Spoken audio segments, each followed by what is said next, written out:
जेठानी ले आई गांव वाली देवरानी। चालाकी ऐसी चीज है जो करनी सभी को भारी ही पड़ती है, लेकिन कोई समझे तब ना। आजकल लड़कियां ढूंढना कितना मुश्किल हो गया है। बड़ी मुश्किल से तो पढ़ी लिखी नौकरी पेशा बहू मिली है सोनम।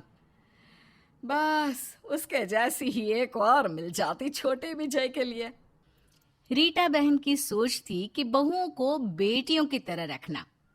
उन्हें अपने छोटे बेटे के लिए भी पढ़ी लिखी कमाऊ बीवी चाहिए थी, लेकिन क्यों भाभी, ऐसा क्या हो गया है?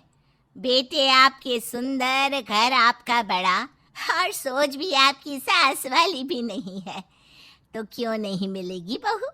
और सोनम बहू को देखो कैसे राज कर रही है पूरे घर में। मैं अपने विजय के लिए भी सोनम जैसी नौकरी करने वाली बहू ढूंढ रही थी, लेकिन मुझे कोई मिल ही नहीं रही।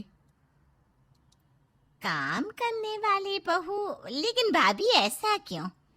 क्योंकि आजकल के लड़कों को ऐसी ही लड़कियां ज्यादा पसंद होती है जो उनके कदम से कदम मिलाकर चले, अपने पति की बराबरी करे। कल को एक की नौकरी ना रहे तो दूसरा सहारा बने। जेठानी जो मन में सोचती है कि भाई छोटी भी नौकरी पेशा आ गई तो घर का काम कौन करेगा। उसे देवरानी नहीं, बस एक नौकरानी की तलाश थी। अरे कैसी बात कर रही है माँ? मैं तो नौकरी पेशा होकर पछताती हूँ। वो भी आ जाएगी तो कैसे घर का कामकाज होगा? अरे मेरे लिए तो ऐसी बहू भी चलेगी, लेकिन क्या मेरे विजय को ऐसी बीवी चलेगी? मेरा क्या है, आज हूँ कल नहीं। अरे भाभी क्यों नहीं, बहू सही तो बोल रही है। और वैसे भी लड़कों को ऐसी ही लड़की ज्यादा अच्छी लगती है जो घर परिवार देखती है। बाकी विजय तुम्हारा राजी रहे, पैसे की कमी थोड़ी ना है जो बहू का मुंह देखना पड़े। लो जी, जेठानी की चाल तो कामयाब हो गई। वो समझ जाती है कि अब तो उसका ही राज चलेगा, क्योंकि जैसा वो चाह रही है वैसा ही हो रहा है। लेकिन ऐसी लड़की भी कौन सी आसानी से मिल जाती है। आजकल तो लड़कियों को भी माँ बाप लड़कों की तरह पढ़ाते हैं। शादी के वक्त ही पूछ लेते हैं कि भाई हमारी लड़की की नौकरी तो नहीं छुड़वाओगे ना? क्यों बहू, भूल गई तेरे पापा ने क्या कहा था? माँ जी, उसकी चिंता मत कीजिए। देवर जी के लिए एक सुंदर और घरेलू बीवी ढूंढने की जिम्मेदारी मेरी। कुछ दिनों बाद। हाँ माँ जी, वो तो पापा थोड़ी ज्यादा ही सोचते हैं। नहीं तो कौन पिता नहीं चाहता कि बेटी ससुराल में काम करे, सास की सेवा करे। वैसे माँ जी, मुझे अपने देवर जी के लिए एक सुंदर सी देवरानी मिल गई है। अच्छा, मुझे भी दिखाओ, मैं भी देखना चाहती हूँ कि क्या देखा है तूने अपनी देवरानी में। वैसे बात तो सही है, घर में भी तो कोई रहना चाहिए।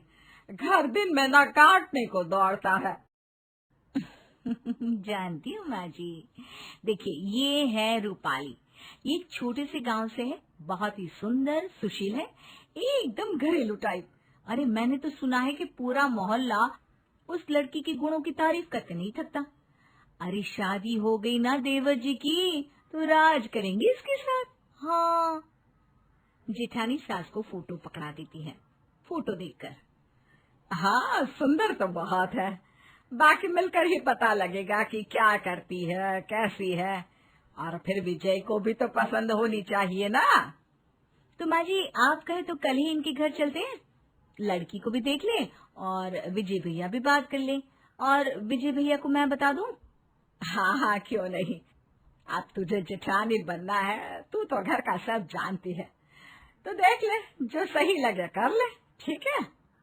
शाम को देवर से, देवर जी ये देखिए कैसी है ये लड़की, कैसी लगी? माँ जी को तो बहुत पसंद है। देवर फोटो देखता है, उसे लड़की गंवार से लगती है। नहीं भाभी, ये नहीं, इसे मैं सोसाइटी में कैसे अपने साथ खड़ा करूंगा? नहीं नहीं नहीं नहीं। जेठानी को अपनी सत्ता हिलती सी दिखती है। वो सोचती है कि अगर देवर ने कोई अपनी पसंद की लड़की खड़ी कर दी तो क्या होगा? घर बाहर का काम कर करके उसका तो जूस निकल जाएगा। ये सोचकर वो जोर से चिल्लाती है, नहीं नहीं देवर जी, आप ऐसा नहीं कर सकते। देवर हैरान, अरे किया क्या बेचारे ने? क्या नहीं कर सकता? अरे क्या सोच रही है भाभी?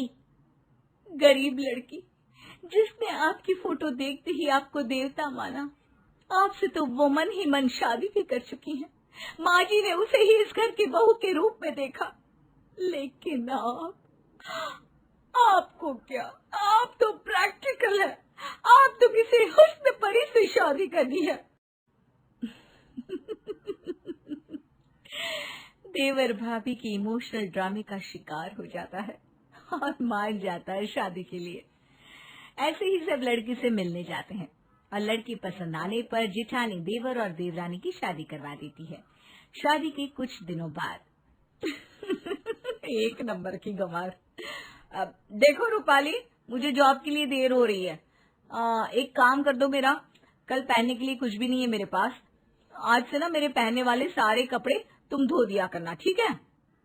देवरानी जो जेठानी के सारे हुक्म किसी आका की तरह माना करती, वहीं जेठानी भी अपने गेम को खुलकर खेल रही थी। शाम को, अरे बहू, मेरे लिए जरा एक कप चाय बना कर लाना। रूपाली, माँ जी को एक कप चाय बना कर दे दो। लेकिन भाभी मैं तो।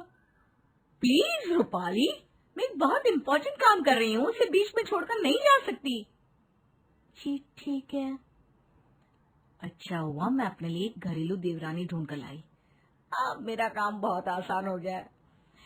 मुझे बस जॉब का काम करना पड़ता है, क्योंकि घर के काम तो प्यारी प्यारी देवरानी संभाल लेती है। वाह जी वाह, कितनी समझदार हूँ मैं। लेकिन दिन एक से नहीं होते। जो नया होता है वो एक दिन पुराना हो जाता है और वो रंग सामने आता है जो उसका असली रंग होता है। और फिर रूपाली, जरा मेरा फोन पास करना, और वो फोन में चार्जिंग नहीं होगा, मेरे बैग में चार्जर रख देना। और हाँ बस जितने दिन की ऐश थी जेठानी साहिबा की, वो खत्म और देवरानी का असली चेहरा बाहर। क्यों दीदी, आप क्या कर रही हो? बैठी ही तो हो। और दीदी, ये छोटे मोटे काम ना खुद कर लिया करो, वैसे भी ऑफिस में भी तो काम करती होगी ना, हैं? हाय रे, ये क्या, सत्ता तो अभी तो बनी थी, आक्रमण हो गया और पूरा ख्वाबों का किला धुस। ओए सुन, ज्यादा बोलने की जरूरत नहीं है, गंवार कहीं की। मैं ना होती तो किसी गांव के घर में चूल्हा फूंक रही होती। ओए होए, ये मुंह और मुख की दाल, मैं कहाँ बैठी होती ये आपको ज्यादा पता है। मेरी सुंदरता और गुणों की चर्चा 7 समंदर पार तक थी, तो मैं कहाँ होती ना, इसकी चिंता तो आप छोड़ ही दीजिए। अगले दिन, अरे माँ, ये देवरानी साहिबा कहाँ है? उठी नहीं है क्या अभी तक? अरे वो है कहाँ, वो तो सुबह के बस से ही गांव चली गई। और हाँ, वो बात कर ही रही थी कि सामने से जेठानी का फोन आ जाता है। सुनिए दीदी, मैं ना कुछ दिनों के लिए अपने मायके जा रही हूँ, मेरी बस का टाइम हो गया है, इसलिए मैं कपड़े और बर्तन धो कर नहीं गई हूँ, इसलिए वो काम आप ही कर लेना। और हाँ, सासू माँ का ना अच्छे से ख्याल रखना, कमाई के चक्कर में ना हवाई मत हो जाना। हाय रे, जेठानी के पैरों तले जमीन खिसक जाती। क्यों नहीं करके गई हो? और माँ जी ने हाँ बोला था क्या जाने के लिए? और तुम्हें मुझसे पूछना चाहिए था कि जाऊं या नहीं। माना भाभी, बहुत गर्मी है, लेकिन ये क्या कि आप अपना मानसिक संतुलन ही छोड़ देती हैं। अरे बकवास करने की भी हद होती है भाभी। अच्छा, तो तुम वापस आओ, काम पूरा करो और फिर जहाँ जाना है जाओ। सास सब सुन रही थी, वो समझ जाती है कि जेठानी ने किस मकसद से देवरानी की शादी इस घर में करवाई है। फिर एक रोज जब देवरानी वापस आती है तो, माँ जी, मेरे ना होने पर लग रहा है कि नाश्ता खाना आपने सब छोड़ दिया था, कैसी पतली हो गई है इतने दिनों में। अरे कौन देगा मुझे खाना, वो तो नौकरी करती है, तू भी किसके भरोसे छोड़कर चली गई मुझे। अरे क्या करती माँ जी, माँ की तबीयत खराब थी ना तो गई थी, वरना नहीं जाती। वैसे भी ना माँ जी, भाभी को भी अब थोड़ा काम करना चाहिए, हम कौन सा उनके पैसे रखते हैं, अरे घर उनका भी तो है ना। ये बोलकर गांव से सफर करके जो लड़की आई वो तुरंत सास को खाना देने के लिए किचन में घुस गई। तभी जेठानी, अरे आ गई हो तो चाय भी बना दो और हाँ खाना थोड़ा जल्दी कर दो, मैं पैक करके भी ले जाऊंगी।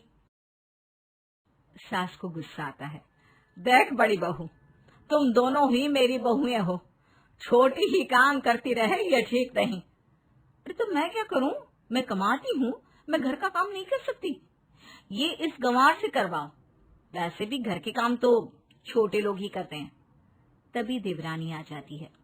माँ जी आप ना परेशान ना हो, मैंने शाम के खाने के लिए एक छुट्टी लोग जैसी नौकरानी रख ली है। सुबह का मैं बनाऊंगी और रात का या तो भाभी या तो वो नौकरानी, और नौकरानी के पैसे तो भाभी ही देंगी ना, क्योंकि वो कमाती जो है। सास को बहू का आइडिया तो अच्छा लगता है, लेकिन जेठानी वो अब शाम का खाना बनाती है, क्योंकि पैसे वो भी औरतों के पर्स से निकले। अरे ना जी ना। अब तक आपने देखा कि समाज के तानों से परेशान होकर आखिरकार अंकुर और मानसी एक दूसरे से तलाक ले लेते हैं। अब आगे। अब तो खुश है ना तू बेटा? अब तो कभी कोई तेरा मजाक नहीं उड़ाएगा ना? खुश नहीं बल्कि बहुत खुश हूं मां। जान तो छूटी उस 10 साल बड़ी बीवी से। गले की फांस बन चुकी थी वो मेरी, जिसे ना उगला जा सकता था और ना ही निगला। चलो अच्छा है, कम से कम तुम और मानसी एक दूसरे से अलग खुश तो हो। इतना कहकर गंगा वहां से चली जाती है, जिसके बाद अंकुर कुछ मायूस सा हो जाता है। उसने समाज के तानों के डर से मानसी से तलाक तो ले लिया था, लेकिन वो आज भी कहीं ना कहीं उससे बहुत प्यार करता था। अगले दिन, मानसी मुझे ऑफिस के लिए देरी हो रही है, मेरा टिफिन कहाँ है? अंकुर, अभी 2 दिन पहले ही तो तुम दोनों का तलाक हुआ था, इतनी जल्दी भूल गए क्या बेटा? हाँ वो जल्दबाजी में ध्यान नहीं रहा। माँ प्लीज मुझे मेरा टिफिन पैक करके दे दीजिए ना, वरना मैं आज फिर लेट हो जाऊंगा। अभी लाती हूँ बेटा। गंगा अंकुर को ऑफिस के लिए टिफिन पैक करके दे देती है, जिसके बाद अंकुर ऑफिस के लिए निकल जाता है। अरे अंकुर आ गया तू? मैंने सुना तूने अपनी वो 10 साल बड़ी बीवी को तलाक दे दिया, क्या ये सच है? हाँ यार, मैं लोगों के ताने सुन सुनकर थक गया था, इसलिए मैंने इन सब की जड़ को ही खत्म कर दिया। कमाल है यार, पहले प्यार की खातिर शादी की और अब समाज की खातिर उसे छोड़ दिया। तेरे जैसा महान इंसान मैंने आज तक नहीं देखा।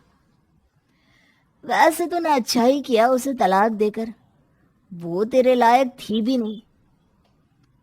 अंकुर बिना उससे कुछ बोले वहां से चला जाता है। ऐसे ही 3 दिन बीत जाते हैं, लेकिन दोनों को एक दूसरे की कोई खबर नहीं होती। एक दिन, अंकुर, मैंने और तेरे पापा ने तेरे लिए लड़कियां देखनी शुरू कर दी है। 1 महीने के भीतर हम तेरी दूसरी शादी करा देंगे बेटा। पर माँ शादी की अभी इतनी जल्दी क्या है? अब जल्दी कैसे ना हो, तेरी माँ कब तक तेरे पीछे लगी रहेगी? तेरी बीवी आ जाएगी तो कम से कम वो कुछ कामों में मदद तो कर ही देगी। अगर ऐसी बात है तो आप लोग नौकरानी रख लीजिए ना, शादी की क्या जरूरत है? देख अंकुर, तूने मानसी से शादी की, हमने तुझे नहीं रोका। तूने उसे तलाक दिया, हमने तब भी तुझे नहीं रोका। लेकिन अब तेरी और मन मर्जी नहीं चलेगी, शादी तो तुझे करनी ही होगी। तेरी माँ बिल्कुल ठीक कह रही है अंकुर, हमने आज तक तेरी हर बात मानी है, अब तेरी बारी है। अपने माता पिता के तर्कों से परेशान होकर अंकुर वहां से चला जाता है। वहीं मानसी भी धीरे धीरे अपनी जिंदगी में आगे बढ़ने की कोशिश करती है और एक अच्छी सी नौकरी की तलाश शुरू कर देती है। मानसी, तुम चाहो तो आज से ही हमें ज्वाइन कर सकती हो। जी ठीक है। इधर मानसी की एक बड़ी कंपनी में जॉब लग जाती है, तो वहीं अंकुर अपनी जॉब से हाथ धो बैठता है। अब अंकुर भी उसी कंपनी में अपना इंटरव्यू देने के लिए जाता है जहां मानसी ने अभी अभी ज्वाइन किया था, और अंकुर का उस कंपनी में सिलेक्शन हो भी जाता है। मानसी, तुम यहाँ?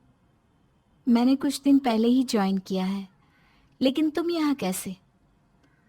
वो मेरे बॉस ने मुझे वहां से निकाल दिया, इसलिए मैंने अब ये कंपनी ज्वाइन कर ली है।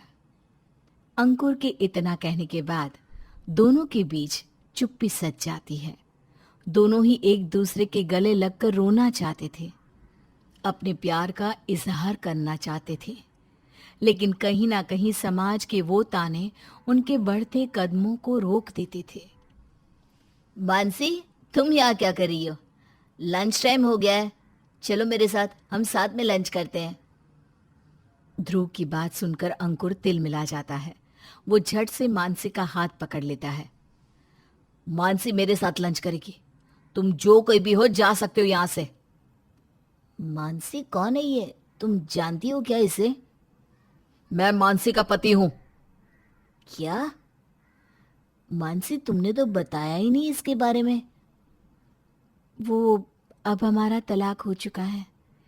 ये मेरे एक्स हस्बैंड है। अगर ये एक्स पति है तुम्हारा तो इतना हक क्यों जता रहा है तुम पर? मानसी, मैं तो कहता हूँ इससे दूर ही रहो, मुझे ये इंसान ठीक नहीं लगता। तू होता कौन है ये सब बोलने वाला? मेरे और मानसी के बीच में आने की कोशिश मत करना, वरना मुझसे बुरा कोई नहीं होगा। धमकी देता है? बता क्या कर लेगा, बता ना। अगर मैं तुम्हारे बीच में आ गया तो क्या कर लेगा तू? अंकुर कुछ कहता उससे पहले ही मानसी बोल पड़ती है। भगवान के लिए चुप हो जाओ तुम दोनों। अंकुर, जब हम दोनों का तलाक हो चुका है तो अब क्यों मेरे पीछे पड़े हो? तुम्हें तो मुझसे छुटकारा पाना था ना। मैंने तो तुम्हारी जिंदगी नर्क से भी बदतर बना दी थी ना। फिर अब क्यों हक जता रहे हो मुझ पर? तलाक हो गया है तो क्या हुआ? हम पहले की तरह दोस्त तो बन ही सकते हैं ना। एक बार तुम्हारी दोस्ती और प्यार देख चुकी हूं, अब और देखना नहीं चाहती। इतना कहकर मानसी वहां से चली जाती है, जिसके बाद अंकुर को भी अपने तलाक के फैसले पर पछतावा होने लगता है। लेकिन अब कर भी क्या सकते थे। अगले दिन। मानसी, तू यहाँ? कितने दिनों बाद दिखी है तू, कैसी है?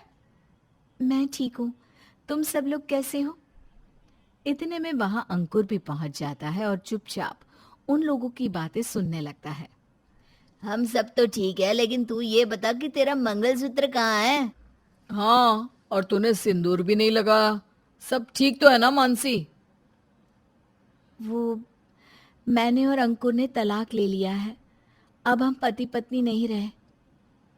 क्या? लेकिन तुम दोनों ने एक दूसरे से तलाक क्यों लिया? तुम लोगों के कारण। हम लोगों के कारण मतलब? तुम लोग ही तो पूरे कॉलेज में हमारे प्यार का मजाक उड़ाया करते थे ना, और शादी के बाद भी तुम लोगों ने मुझ पर 10 साल बड़ी बीवी का टैग लगाकर कितना जलील किया था। हम दोनों भी आखिर कितना सहते। इसलिए अंकुर और मैंने आपसी सहमति से कोर्ट जाकर तलाक ले लिया। क्या? तुम दोनों ने इतनी सी बात के लिए एक दूसरे से तलाक ले लिया? तभी अंकुर बाहर आता है और उसके सवाल का जवाब देता है। ये इतनी सी बात नहीं थी, ये डेली का रूटीन बन चुका था। ऑफिस में मुझे और घर पर इसे हमेशा कोई ना कोई ताने मार कर जाता था, जिसके बाद हम दोनों के बीच बहुत लड़ाई होती थी, और इन सब से बचने का एक ही रास्ता था, और वो था तलाक।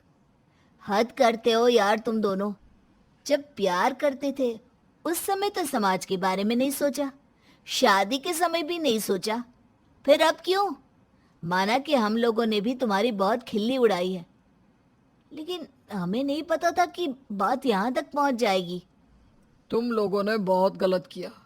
जिस समाज की तुम लोग बातें कर रहे हो ना, उनके एक नहीं 1000 मुंह होता है। अरे उनका तो काम ही बकना होता है, समाज की बातों से अपनी गृहस्थी कान उजाड़ता है। हमें माफ कर देना यार, हमें नहीं पता था कि तुम लोगों को हमारी बातें इतनी चुभ जाएगी। कोई बात नहीं, अब जो हो गया उसमें पछताना कैसा। वैसे अंकुर, तू यहाँ क्या कर रहा है? मम्मी चाहती है कि मैं दूसरी शादी कर लूं, तो बस इसलिए थोड़ी खरीदारी करने आया था। कल लड़की देखने जाना है। अंकुर की बात सुनकर मानसी की आंखों में आंसू आ जाते हैं। वो अपने आंसू पोंछते हुए वहां से चली जाती है। अबे कितना घटिया इंसान है तू। 2 दिन नहीं हुए तलाक को और तू दूसरी शादी करने जा रहा है। हमें तो लगा था तू दुखी होगा, तुझे अपने फैसले पर पछतावा हो रहा होगा, लेकिन तू तो घोड़ी चढ़ने जा रहा है दोस्त। तुझसे बड़ा धोखेबाज इंसान मैंने आज तक नहीं देखा। आज तो मुझे यकीन हो गया है कि सारे लड़के सच में एक जैसे ही होते हैं। इतना कहकर तीनों वहां से चले जाते हैं। सबके जाने के बाद अंकुर को एहसास होता है कि ये तलाक लेकर आखिर उसने कितनी बड़ी गलती कर दी है। अगले दिन, माँ, मुझे दूसरी शादी नहीं करनी। अंकुर, इस टॉपिक पर हम पहले ही बात कर चुके हैं, अब आगे मुझे कोई बहस नहीं चाहिए। लेकिन माँ, लेकिन वेकिन कुछ नहीं, अपने रूम में जा और जाकर तैयार हो जा। माँ, मैं आज भी मानसी से प्यार करता हूँ। उसकी जगह किसी और लड़की के बारे में मैं सोच भी नहीं सकता। अगर इतना ही प्यार करता था तो तलाक क्यों दिया उसे? तलाक का आइडिया आप लोगों ने ही तो दिया था। ऐसे ही तो दूसरी शादी का आइडिया भी हम तुझे दे रहे हैं, फिर तुझे इसमें क्या दिक्कत है? माँ, आप समझ क्यों नहीं रही हो? मुझे नहीं करनी दूसरी शादी। मैं अपनी जिंदगी में फिर से मानसी को ही वापस लाना चाहता हूँ। शादी कोई गुड्डे गुड्डियों का खेल नहीं है, समझ में आया? पापा प्लीज एक आखिरी मौका दे दो हमें अपनी गलती सुधारने का। मैं जानता हूँ मानसी आज भी मुझसे बहुत प्यार करती है। अगर मैं उसे मनाऊंगा तो वो जरूर मान जाएगी। अंकुर को इस तरह रोते बिलखते देखकर उसके माता पिता को भी उस पर दया आ जाती है और वे हामी भर देते हैं। ठीक है, जैसा तुझे ठीक लगे वैसा ही कर, लेकिन इस बार अगर तूने मेरी बहू को रुलाया ना तो घर से वो नहीं तू बाहर जाएगा। अब मैं ऐसी नौबत ही नहीं आने दूंगा माँ। अगले दिन अंकुर मानसी का ऑफिस में इंतजार करता है, लेकिन वो उसे नहीं देखती। जिसके बाद वो उसके घर जाता है, वहां पर भी उसे मानसी नजर नहीं आती। अंत में वो थक हार कर अपने घर चला जाता है, जहां उसे मानसी सामने बैठी हुई नजर आती है। मानसी, तुम यहाँ? क्यों, तुम्हें मेरा आना अच्छा नहीं लगा क्या? अरे नहीं, कैसे बात कर रही हो? मैंने ऐसा कब कहा? मैं तो बस पूछ रहा था। वो मुझे मम्मी जी और पापा जी ने यहाँ बुलाया था, बोल रहे थे कोई ज़रूरी बात करनी है, इसलिए मुझे आना पड़ा। अच्छा हुआ जो तुम आ गई, मैं तो खुद तुम्हें ढूंढ रहा था, तुमसे माफ़ी मांगने के लिए। माफ़ी किस बात के लिए? मैंने तुम्हारे साथ बहुत गलत किया मानसी, मुझे ऐसा नहीं करना चाहिए था। मुझे तुम्हारी तकलीफ को भी समझना चाहिए था। मैं हमेशा हर चीज का गुस्सा घर आकर तुम पर उतार देता था, जबकि तुम्हें तो मुझसे भी ज्यादा ताने सुनने को मिलते थे। गलती सिर्फ तुम्हारे अकेले की ही नहीं थी, कुछ गलतियां मेरी भी रही थी। लोगों के ताने सुन सुनकर मैं इतनी परेशान हो चुकी थी कि तुमसे तलाक तक लेने के लिए राजी हो गई। पता नहीं मुझ पर कब से समाज के तानों का असर होने लगा, ये जानते हुए भी कि समाज का तो काम ही है जहर उगलना, उसके लिए हमें तलाक नहीं लेने चाहिए। तुम सही कह रही हो मानसी, हमें समाज के बहकावे में आकर एक दूसरे से तलाक नहीं लेना चाहिए था। हमसे बहुत बड़ी गलती हो गई। एक मौका अब भी है तुम्हारे पास अपनी गलती सुधारने का। कैसा मौका? कैसा मौका माँ? यही कि तुम दोनों अब भी पहले की तरह साथ रह सकते हो। लेकिन हम दोनों का तो तलाक हो चुका है ना, फिर हम दोबारा पति पत्नी की तरह कैसे रह सकते हैं? अब जब तुम दोनों को अपनी गलती का एहसास हो ही चुका है तो हमें भी तुम दोनों को सच बता देना चाहिए। क्यों गंगा? जी बिल्कुल। माँ पापा, ये सब आप क्या बोल रहे हैं? हमें कुछ भी समझ में नहीं आ रहा। आप लोग प्लीज साफ साफ बताइए ना, क्या बात है? दरअसल बेटा बात यह है कि तुम लोगों का तलाक हुआ ही नहीं, वो सब एक नाटक था। ये बात सुनकर अंकुर और मानसी एकदम से चौंक जाते हैं। उन्हें अपने कानों पर यकीन ही नहीं होता। लेकिन माँ, ऐसे कैसे? हम दोनों ने तो खुद कोर्ट जाकर वो तलाक के पेपर साइन किए थे। वो पेपर्स नकली थे और जो जज साहिबा रेशमा थी ना, वो मेरी बचपन की दोस्त है। जब तुम दोनों के बीच झगड़े बंद होने का नाम ही नहीं ले रहे थे तो हमने जानबूझकर ये तलाक का नाटक रचा, जिससे तुम दोनों को एक दूसरे से दूर जाने के बाद थोड़ी अकल आ सके।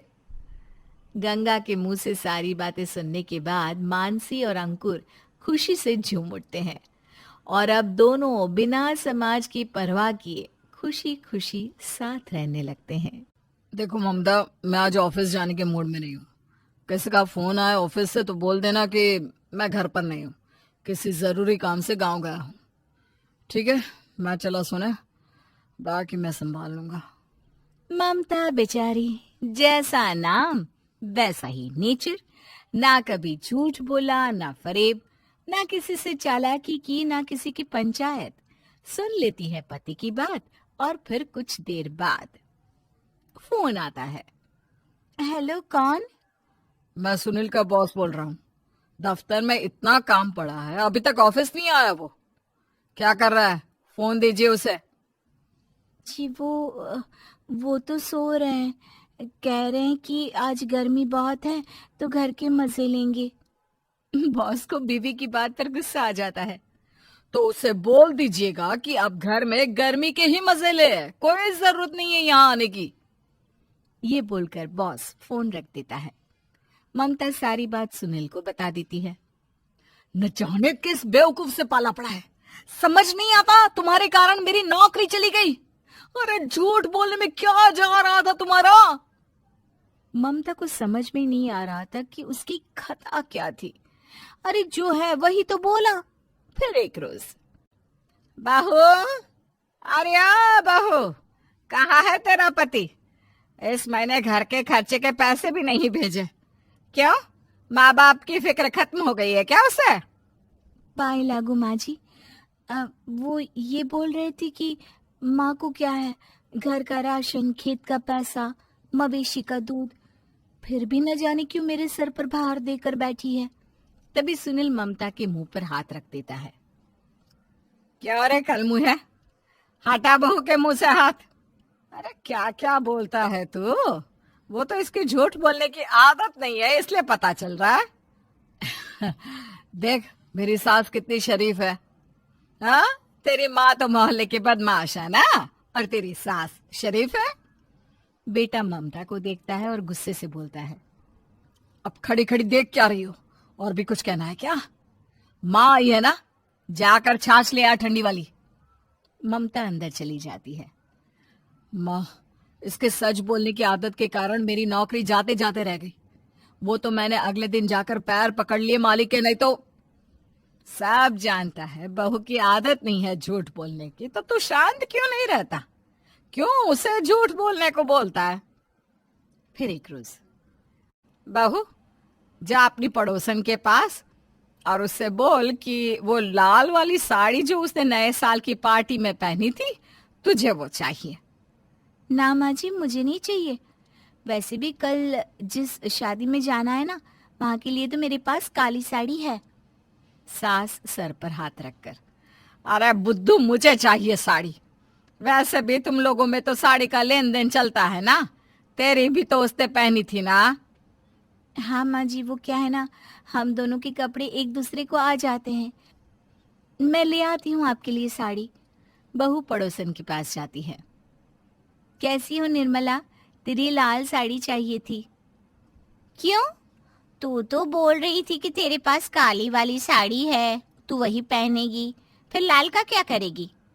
अरे मैं तो काली ही पहनूंगी, लेकिन मेरी सास ने देखी थी तेरी लाल साड़ी, वो नए साल की पार्टी में तूने पहनी थी ना, तो इसलिए वो मांग रही है। ये सुनकर पड़ोसन थोड़ा परेशान हो जाती है। देख ममता, तेरे लिए तो मैं एक बार को साड़ी दे भी देती, लेकिन तेरी सास के लिए नहीं। वो क्या है ना, तू तो जानती है कितनी गंदी आदत है तेरी सास की, खाया पिया सब कपड़े पर ही पोंछ देती है। मेरी लाल साड़ी बहुत महंगी वाली है, पता चले उस पर हल्दी तेल का निशान लगा हो। ममता घर आ जाती है खाली हाथ। ममता को देखकर, नहीं देना उसका लूटी ने साड़ी, अब आए तुझसे लेने तेरा सामान, अच्छे से बताती हूँ। माँ जी वो क्या है ना, मुझे तो वो दे रही थी, लेकिन आपके नाम पर नहीं दी। अरे किसने बोला था मेरा नाम लेने को, बोल देती तुझे पहनना है, लेकिन ना, तू तो ठहरी सच की देवी। चलो बेटा, बहुत दिन तुम लोगों के साथ रह ली, अब चलो। वैसे भी ऐसी बहू के साथ समय कैसे कटे, जो ना झूठ बोलती है ना लोगों की चुगली करती है। अरे गांव में ही ठीक हूं मैं, कम से कम 4 घर की खबर तो मिलती रहती है, वो भी मसाला डालकर। कैसी बात कर रही है माँ, अभी तो आई है, रह जाना, कितना अच्छा लगता है तेरे रहने से घर। तभी ममता आ जाती है। अच्छा लगता है, लेकिन आप तो बोल रहे थे कि न जाने कब तक रुकेगी, जाने का नाम ही नहीं ले रही। जाए तो कम से कम घर में थोड़ा सा फ्री सा तो फील करूं, यही बोल रहे थे कल माँ जी आपके लिए। सास बेटे को देखती है, लेकिन क्या कहती बेचारी, जब अपना ही सिक्का खोटा हो। चली जाती है चुपचाप गांव। फिर एक रोज घर की घंटी बजती है, सामने खड़ा होता है सुनील का बॉस। सुनील है क्या घर में? वो क्या ना, मैं यहाँ से गुजर रहा था तो सोचा थोड़ा ऑफिस का काम डिस्कस कर लूं। ममता कुछ कहती कि तभी वहां सुनील आ जाता है। अरे बॉस, आप आइए आइए। क्या बात है, घर तो बहुत सुंदर है।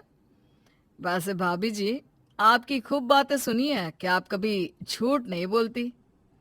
ये तो पता नहीं, लेकिन हमेशा सर कुछ न कुछ ऐसा बोल देती हूँ जिससे परेशानी हो जाती है। मैं ऐसा नहीं चाहती, लेकिन क्या करूँ।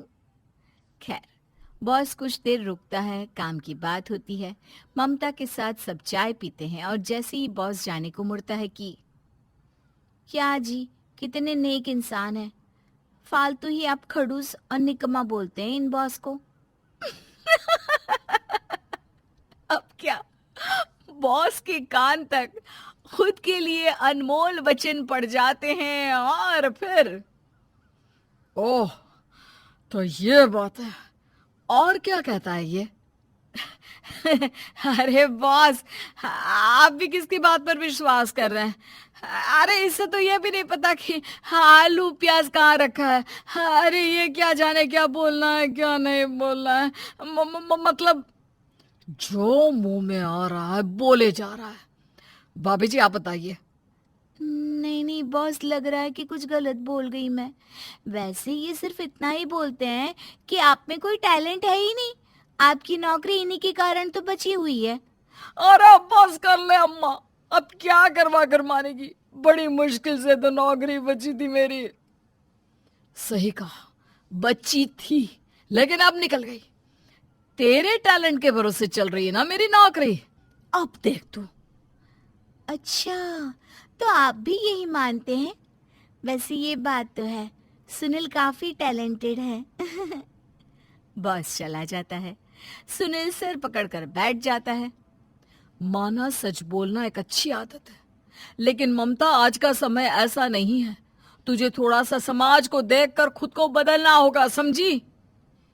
जी मुझे तो पता ही नहीं चलता कि मैं क्या गलत कर रही हूँ। यकीन मानिए मैं जानबूझकर नहीं करती।